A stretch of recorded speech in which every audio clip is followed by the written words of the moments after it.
अध्यक्ष और शक्ति केंद्र के अध्यक्ष भाइयों और बहन, 2014 में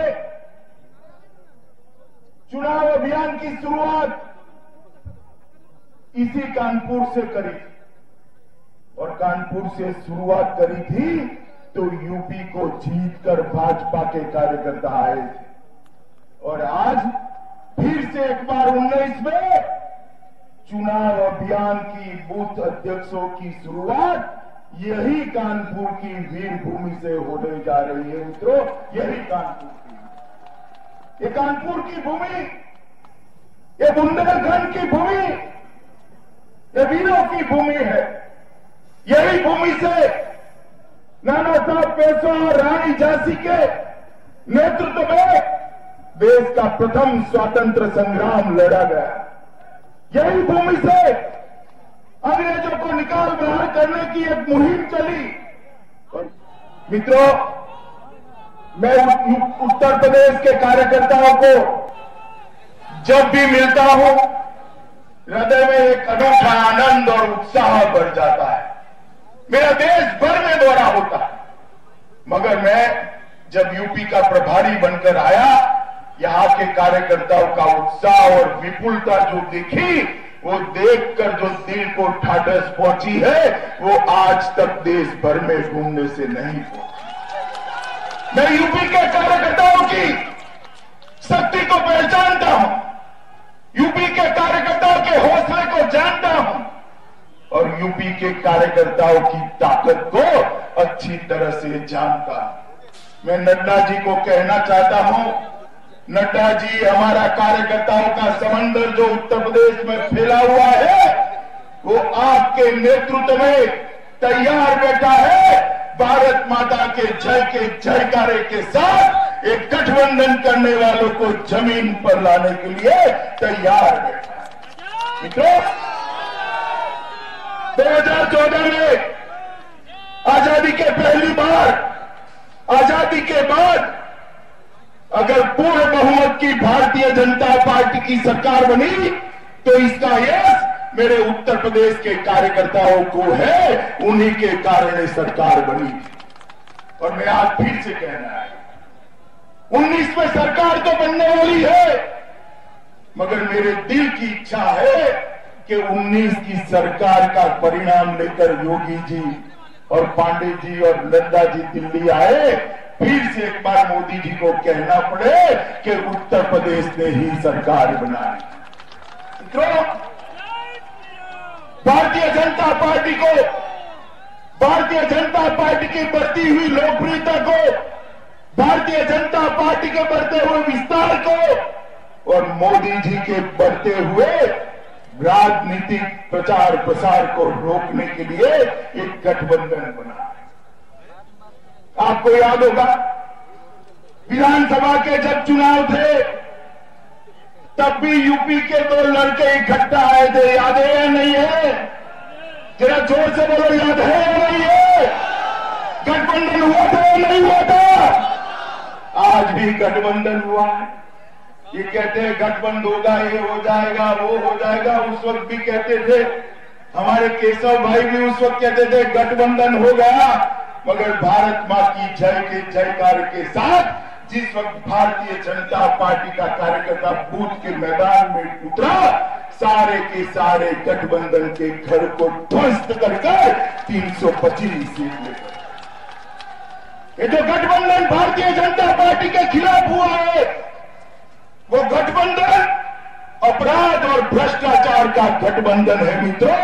एक स्वार्थी राजनीति का गठबंधन। पूरा जीवन परिवारवाद और जातिवाद की राजनीति करने वाले राष्ट्रवाद को पराजित करने के लिए एकत्रित आए। पूरा जीवन यूपी को पीछे ढकेलने वाले यूपी के विकास को रोकने के लिए एकत्रित आए।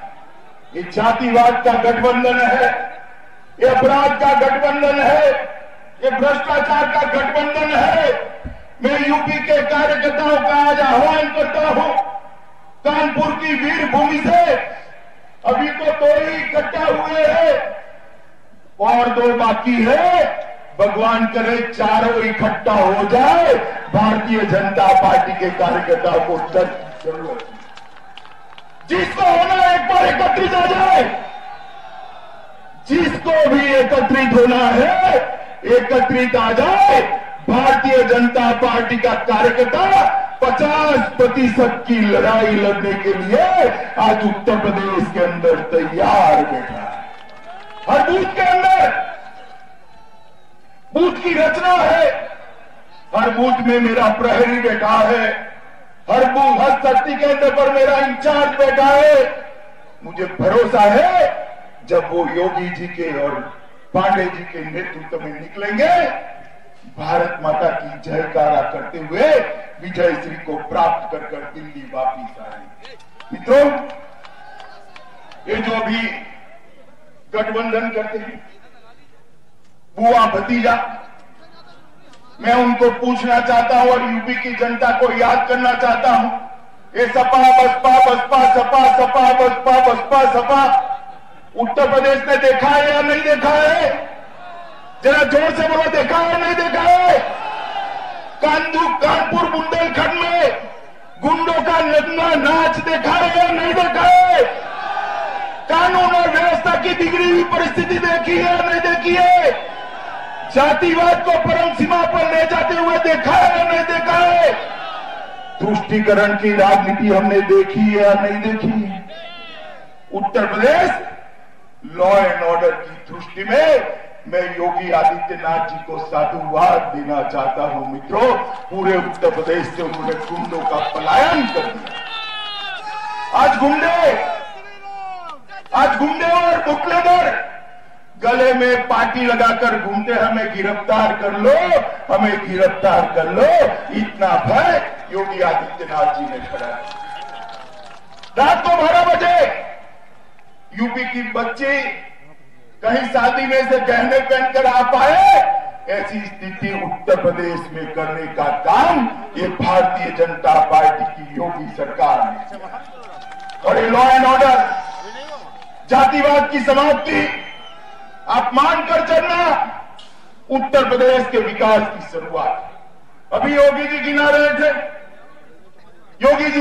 थे कि हमने इतने करोड़ घर बांधे, इतने करोड़ लोगों को लाइट दिया, इतने 1 करोड़ लोगों को हमने गैस दे दिया, 1 करोड़ लोगों को लाइट दे दिया, शौचालय बांधे, घर बांधे।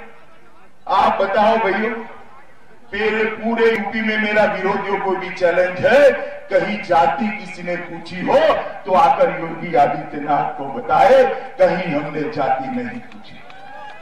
ये सरकार कोई एक जाति की नहीं है। जातिवाद के कारण छोटी छोटी जातियां पिछड़ा समाज की विकास से महरूम हो जाती। जो जातियों के पास संख्या नहीं थी वो विकास से महरूम हो जाती थी। आज भारतीय जनता पार्टी की सरकार ने आज कितने भी छोटी जाति के हो घर पे जाकर आज पटवारी गैस का सिलेंडर देकर आता है और गुड़िया का आशीर्वाद योगी जी के लिए लेकर आता है। जातिवाद को समाप्त करने का काम ये भारतीय जनता पार्टी की सरकार ने किया। सबका साथ, सबका विकास, इसको आगे बढ़ाने का काम ये भारतीय जनता पार्टी की सरकार ने किया। और ये कहते हैं कि हम गठबंधन करेंगे, गठबंधन से संतोष नहीं है तो महागठबंधन करेंगे। मैं पूछना चाहता हूं विपक्षी पार्टियों को, हमारी ओर से तो तय है भैया, एनडीए के नेता हमारे लोकप्रिय प्रधानमंत्री नरेंद्र मोदी जी है। हम जीते तो मोदी जी प्रधानमंत्री बनेंगे। आप बताओ, आपका प्रधानमंत्री पद का प्रत्याशी कौन है? मालूम है आपको? मालूम है? और गठबंधन का कौन है? गठबंधन का कौन है? ऐसा नहीं है मैं बताता हूं कौन है। अगर गठबंधन की सरकार बनी तो कैसी सरकार बनेगी सुन लो भैया। सोमवार को बहन जी प्रधानमंत्री होंगी, मंगलवार को अखिलेश जी होंगे, बुधवार को ममता दीदी होगी, गुरुवार को शरद पवार जी होंगे, शुक्रवार को देवगौड़ा जी होंगे, शनिवार को स्टालिन बन जाएंगे, रविवार को देश छुट्टी पर चला जाएगा। देश में परिवर्तन करने निकले हैं और नेता का पता नहीं है, नीति का पता नहीं है। इस प्रकार के गठबंधन इतने बड़े देश को महान बना नहीं सकते। मोदी जैसा एक 56 इंच की सीने वाला आदमी ही देश को आगे बढ़ाए। आप मुझे बताओ, आतंकवाद से लड़ने का ताकत है क्या गठबंधन वालों में? जरा बताओ भैया, है क्या ताकत? अरे उरी के अंदर आतंकवादी हमला हुआ, हमारे जवानों को जिंदा जला दिया। मोहनी बाबा मनमोहन की सरकार थी, कभी कुछ नहीं होता। आपकी बनाई हुई यूपी की जनता की बनाई हुई भारतीय जनता पार्टी की सरकार बनी, उरी पर हमला हुआ, हमारे 12 जवानों को जिंदा जला दिया। और जिंदा जब जला दिया तो 10 ही दिन में मोदी जी ने एक निर्णय लिया, सेना के रणबांकुरों को हुक्म दिया और सेना के रणबांकुरे, हमारे सेना के रणबांकुरे पाकिस्तान के घर में घुसकर सर्जिकल स्ट्राइक कर अपने सेना के जवानों का बदला लेकर वापिस आए। और सर्जिकल स्ट्राइक के बाद पूरी दुनिया के अंदर देश को देखने का नजरिया बदला। पहले दो ही देश थे जो अपने सेना के जवानों का बदला लेते थे, अमेरिका और इजराइल। वो 2 देशों की सूची में तीसरा नाम मेरे और आपके देश महान भारत का जोड़ने का काम ये भारतीय जनता पार्टी के नेता नरेंद्र मोदी कर। और ये चले हैं गठबंधन बनाने। मैं उनको बताता हूं, हमारे तो 4B है, 4B लेटर से होने वाले अक्षर है। 4B भाजपा के है, बढ़ता भारत बनता भारत। क्या 4B है जरा बोलो? बढ़ता भारत बनता भारत।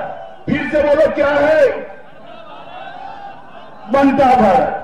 और गठबंधन के 4B क्या है? बुआ, भतीजा, भाई और बहन। इसके आगे कुछ नहीं है। ये पूरी परिवारवाद की राजनीति अब देश में नहीं चलने वाली। ये जो भीड़ में कार्यकर्ता बैठा है, कोई भी कार्यकर्ता कल उत्तर प्रदेश का मुख्यमंत्री बन सकता है, देश का प्रधानमंत्री बन सकता है, अगर भारतीय जनता पार्टी की सरकार और इन लोगों की सरकार आई तो। अखिलेश का बेटा, उसका भी बेटा, मुलायम जी, अखिलेश जी, फलाना जी, ठिकाना जी, बहन जी, भतीजा जी, नेहरू जी, सोनिया जी, राजीव जी, संजय जी और अब राहुल जी। मुझे मालूम है नहीं बनने वाले हैं, मगर वो पेश कर रहे हैं। मित्रों, ये भारतीय जनता पार्टी आगे विकास का काम लेकर आगे बढ़ी। और मोदी जी देश की जनता की नब्ज को जानते, जीएसटी आया, शुरुआत की बहुत दिक्कतें थी, 1-2 साल सेट होते ही अभी मोदी जी ने फैसला लिया, 40 लाख से कम जिसका टर्नओवर है, 40 लाख से कम व्यापार है, उसको जीएसटी भरने की या रजिस्ट्रेशन करने की कोई जरूरत नहीं। 1.5 लाख तक का टर्नओवर है, उसको 1% टैक्स देना है। तो सारे छोटे और मझले व्यापारियों को जीएसटी से मुक्ति देने का काम भारतीय जनता पार्टी की नरेंद्र मोदी सरकार ने किया। मित्रों, मोदी सरकार विकास का पर्याय, नड्डा साहब हमारे बैठे हैं यहां, हर रोज 24 घंटा गरीबों के स्वास्थ्य की चिंता मोदी जी के नेतृत्व में करते हैं। मोदी जी एक आयुष्मान भारत योजना लेकर आए, देश के 50 करोड़ लोगों को, देश के 50 करोड़ लोगों को और 10 करोड़ परिवारों को 5 लाख तक का सभी स्वास्थ्य का खर्चा ये भारतीय जनता पार्टी की नरेंद्र मोदी सरकार उठा रही है। मित्रों, नरेंद्र मोदी सरकार इतने कम समय के अंदर 10 लाख लोगों के स्वार्थ का पूरा व्यवस्था भारतीय जनता पार्टी की नरेंद्र मोदी सरकार ने किया है। और मुझे कहने में कोई संकोच नहीं है मित्रों, मोदी जी उत्तर प्रदेश से प्रधानमंत्री बने हैं। मोदी जी यूपी वाले हैं, वही याद रखना जरा। बनारस से जीते हैं ना, यूपी वाले हुए या नहीं हुए? तो अभी तो यूपी वालों के लिए स्थिति कैसी है? नैनीहाल में भोजन है और मां परोसने बैठी है, कमी क्या रह जाएगी ये बताओ। मोदी सरकार बनने के बाद उत्तर प्रदेश को 8,08,000 करोड़ रुपया की सीधी ग्रांट ये भारतीय जनता पार्टी की सरकार ने दी। कितनी दी है बोलो जरा? 8,08,000 करोड़ रुपया। इसके अलावा उज्ज्वल डिस्कॉम में 33,000 करोड़ रुपया, मुद्रा लोन में 62,000 करोड़ रुपया और 1,22,000 करोड़ रुपया के और प्रकल्प 10,27,000 करोड़ रुपया भारतीय जनता पार्टी की मोदी सरकार ने दिया। वाराणसी के लिए हृदय 129 करोड़, अमृत मिशन 11,400 करोड़, गोरखपुर में यूरिया प्लांट 6,01 करोड़, बनारस का हाईवे 8,000 करोड़, प्रधानमंत्री आवास योजना 13,000 करोड़, रेलवे 36,000 करोड़, नमामि गंगे 3,668 करोड़। मित्रों, 125 साल से कानपुर की गंदगी मां गंगा में जाती थी, उसको बंद कर इलाहाबाद के कुंभ में निर्मल गंगा जल से स्नान करना का काम मोदी जी ने किया। 128 साल के बाद ये नाला हमने बंद किया है। और राहुल बाबा पूछते हैं क्या किया है? अरे राहुल बाबा, तनिक देश को जानते भी हो क्या हुआ है? मां गंगा को निर्मल कर 125 करोड़ के देश की जनता को निर्मल शांति देने का काम मोदी जी ने किया है। मित्रों, Lucknow metro 7,000 crore, defence corridor, Deendayal Gram Jyoti Yojana 6,000 crore, पेयजल 2300 करोड़, सर पाइपलाइन 2600 करोड़, मार्ग चौड़ीकरण 7,500 करोड़, ढेर सारी योजनाएं लाई। और योगी जी ने किसानों के लिए जो धान की खरीदी की है मित्रों, मैं योगी जी को इस मंच से पार्टी के अध्यक्ष के नाते साधुवाद देना चाहता हूं। जिस प्रकार से उन्होंने धान की खरीदी की है, ये असंभव है। जब योगी जी को हमारे घोषणा पत्र के क्रियान्वयन के लिए जब हम मिले थे, मैंने पूछा, मैंने तो कह दिया, मगर मेरे मन में भी शंका थी कि योगी जी नए आए हैं, इतना धान और गेहूं खरीद पाएंगे क्या? मगर मैं बताऊं, उत्तर प्रदेश में 22 साल में जितना धान और गेहूं नहीं खरीदा, उतना धान और गेहूं 2 साल के अंदर योगी आदित्यनाथ ने खरीदा। मोदी जी और योगी जी की यह जोड़ी उत्तर प्रदेश को आगे ले जाने वाली। मित्रों, अभी कल मैं कांग्रेस के मित्रों की प्रेस कॉन्फ्रेंस की, राम जन्मभूमि के इश्यू पर अभिषेक मनु सिंह भी प्रेस कॉन्फ्रेंस ले। मैं इस मंच से कांग्रेस के सारे नेताओं का आह्वान करना चाहता हूं कि श्री राम जन्मभूमि का नाम लेने का आपको कोई अधिकार नहीं है, कोई अधिकार नहीं। और सारे कार्यकर्ता सुन ले, मैं यूपी की जनता को कहने आया हूं कि श्री राम जन्मभूमि पर, उसी स्थान पर भव्य से भव्य मंदिर जल्दी से जल्दी बने, इसके लिए भारतीय जनता पार्टी कटिबद्ध है। हमारा संकल्प है कि जब भी चलने आता है एक कांग्रेस के वकील, उसके की तारीखों में बदलाव कराते, केस को चलने नहीं देते। केस चलने आता है तो मुख्य न्यायाधीश के खिलाफ इम्पीचमेंट लेकर आते हैं, और जब इम्पीचमेंट आती है तो केस की डेट पीछे चली जाती है। गुजरात का चुनाव आता है, कपिल सिब्बल कहते हैं 2019 के बाद केस को चलाओ। क्यों भैया सिब्बल, क्या डर है? मगर हमारे लिए चुनावी मुद्दा नहीं है मित्रों। राम जन्मभूमि न्यास की 42 एकड़ जमीन, राम जन्मभूमि न्यास की 42 एकड़ जमीन कांग्रेस सरकार ने अधिग्रहित कर दी। हम राह देख रहे थे केस की 4 साल से, हमें तो मालूम ही नहीं पड़ता कि केस क्यों नहीं चल रहा है। ये केस जल्दी चलना चाहिए। राम जन्मभूमि न्यास ने 42 एकड़ जमीन वापिस मांगी, हमने 42 एकड़ जमीन वापिस देने का फैसला कर सुप्रीम कोर्ट के पास आकर ये 42 एकड़ जमीन 1993 से भारत सरकार के कब्जे में थी।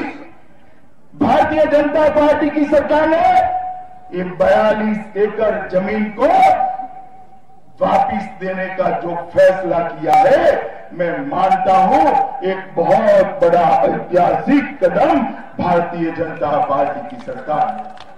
और मैं इस मंच पर से भारतीय जनता पार्टी की भाजपा सरकार और उसके प्रधानमंत्री हमारे प्रिय नेता नरेंद्र मोदी जी को साधुवाद देना चाहता हूं कि इन्होंने राम जन्मभूमि न्यास की 42 एकड़ जमीन को वापस करने का एक साहसी कदम उठाया है। और हम आशा करते हैं कि जल्द से जल्द इस केस का निपटारा हो और प्रभु श्री राम अपनी उत्तुंग और भव्य मंदिर के अंदर विराजमान होकर जनता का कल्याण करने के लिए आशीर्वाद। मित्रों, ये जो गठबंधन वाले हैं उनको देश की सुरक्षा की कोई पड़ी नहीं है। मुझे बताओ भाई, कानपुर बुंदेलखंड वाले बताए, इस देश में से घुसपैठिए जाने चाहिए या नहीं जाने चाहिए? जरा जोर से बोलो, जाना चाहिए या नहीं जाना चाहिए? हम एनआरसी लेकर आए। क्या है एनआरसी? देश के दीमक की तरह चाटने वाले घुसपैठियों का चिन्हीकरण इस एनआरसी से होता है। उनको निकालने की व्यवस्था ये एनआरसी से होती है। हम एनआरसी लेकर आए। मैं तो अभिनंदन करने के भाव से राज्यसभा में गया, वहां देखा राहुल बाबा एंड कंपनी पूरी की पूरी हाय तौबा कर रही है।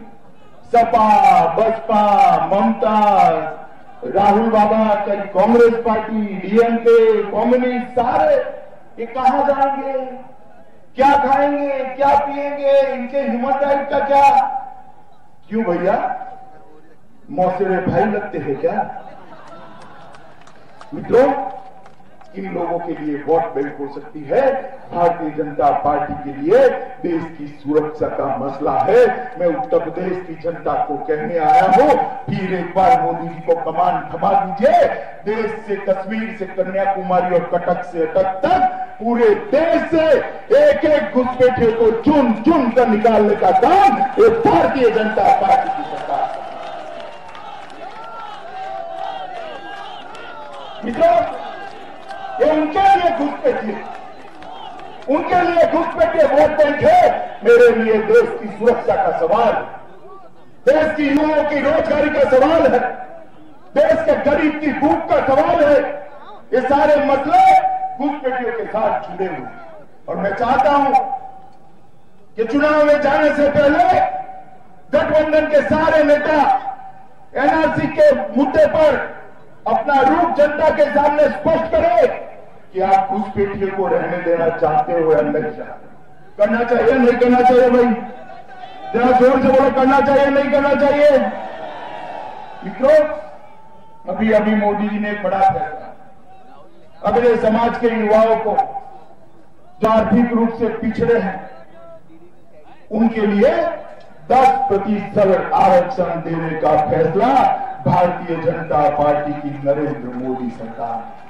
70 साल से अगले समाज के युवाओं के लिए कोई कुछ नहीं करता था। भारतीय जनता पार्टी ने फैसला कर एक बहुत बड़ा काम किया। मित्रों, 19 के चुनाव के अंदर एक ही नारे के साथ हम चुनाव लड़ने जा रहे हैं। मोदी जी के नेतृत्व में एक मजबूत भारतीय जनता पार्टी की सरकार। गठबंधन चाहता है, बहन जी चाहती है, अखिलेश जी चाहते हैं कि सरकार मजबूर हो। हम चाहते हैं सरकार मजबूत हो। मुझे बताओ, बुंदेलखंड कानपुर वालों बताओ, मजबूत सरकार चाहते हो या मजबूत सरकार चाहते हो? जरा जोर से बोलो, मजबूत सरकार चाहते हो या मजबूर? मजबूत सरकार बनानी है तो और कोई नहीं बना सकता, हमारे लोकप्रिय नेता नरेंद्र मोदी जी ही बना सकते हैं। हमारे बूथ के कार्यकर्ताओं को, प्रदेश भर के बूथ का कार्यकर्ताओं का मैं आह्वान करना चाहता हूं। ये लड़ाई न केवल उत्तर प्रदेश, ये लड़ाई देश के लिए महत्वपूर्ण। ये लड़ाई को जीतना भाजपा के लिए भी जरूरी है और भारत के लिए भी जरूरी है। और मुझे भरोसा है उत्तर प्रदेश की हमारी काडर पर, उत्तर प्रदेश के कार्यकर्ताओं के हौसले पर, उनकी कुनेह पर, उनकी मेहनत पर कि हमारा कार्यकर्ता एक 50% की लड़ाई जीतकर ही वापस आएगा। मगर मित्रों, जीत ऐसी चाहिए कि जब टीवी देखते हो तो विरोधियों के दिल दहल जाए, ऐसी जीत लेकर आना है। मार्जिन ऐसे हो कि दिल की धड़कनें उनकी रुक जाए, सीटों की संख्या ऐसी हो कि उनके दिल दहल जाए। इस प्रकार के विजय के साथ आना है। मुझे बताओ, आप सभी लोग 19 के चुनाव के अंदर जंग जीतने के लिए तैयार है क्या? जरा जोर से दोनों हाथ उठ कर बोलिए, तैयार है?